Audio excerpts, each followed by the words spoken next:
In the glamorous world of wealth and influence, few names shone brighter than Charles Donovan, a powerful CEO known for building a business empire from the ground up. To his employees, he was a titan of industry. To society, he was a symbol of success.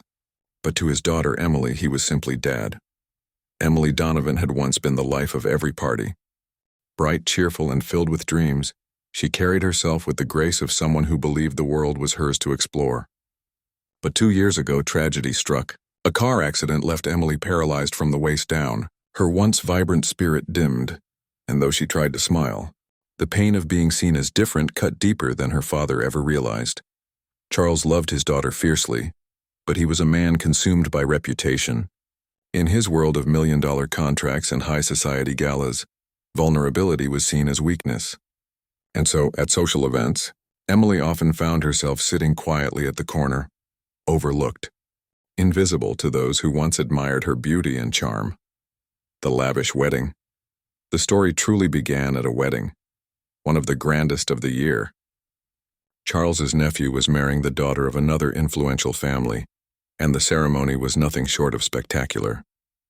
Crystal chandeliers sparkled overhead, tables overflowed with exotic flowers, and every guest wore designer clothes.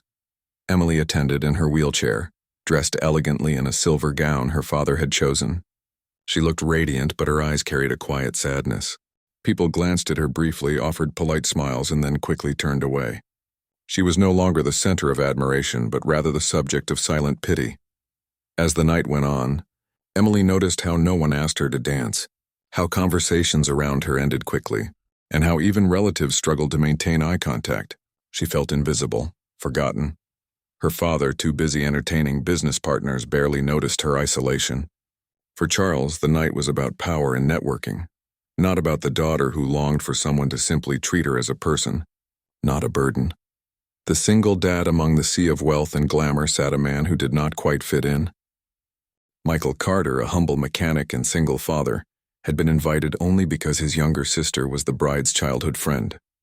Unlike the others, Michael wore a modest suit, one that had seen better days. His hand still bore the faint marks of grease from the garage. Beside him sat his son, Ethan, a curious boy of 10 who had insisted on attending. Ethan's mother had passed away years earlier, and Michael had raised him alone, teaching him kindness above all else. Michael noticed Emily almost immediately. Not because she was paralyzed, but because of the loneliness in her eyes. While others avoided her, he saw the quiet pain of someone desperate to be included. "Dad," Ethan whispered, tugging his sleeve. "Why is no one talking to that lady? She looks sad." Michael followed his son's gaze. "Some people forget that everyone deserves kindness, son. Even those who are different," Ethan frowned. "That's not fair. She's beautiful. I'm going to say hi." Before Michael could stop him, the boy ran across the hall and straight to Emily's wheelchair. The first conversation, Emily looked up, surprised as the young boy stood before her with a bright smile. "Hi, my name's Ethan. What's yours?" Emily blinked, then chuckled softly. "I'm Emily." "You look like a princess," Ethan said with innocent sincerity. "Why are you sitting here all alone? Don't you want to dance?" Her heart melted. No one had spoken to her so openly in months. I can't dance, sweetheart. My legs don't work anymore." Ethan tilted his head thoughtfully. "That's okay. My mom couldn't walk sometimes when she was sick, but she still laughed with me. Want me to tell you a joke?" Emily laughed, a real laugh, one she hadn't felt in ages. "I'd love that." From across the room, Michael watched the exchange. He could see how Emily's face lit up around his son, and he knew Ethan had done something beautiful, something most adults had failed to do.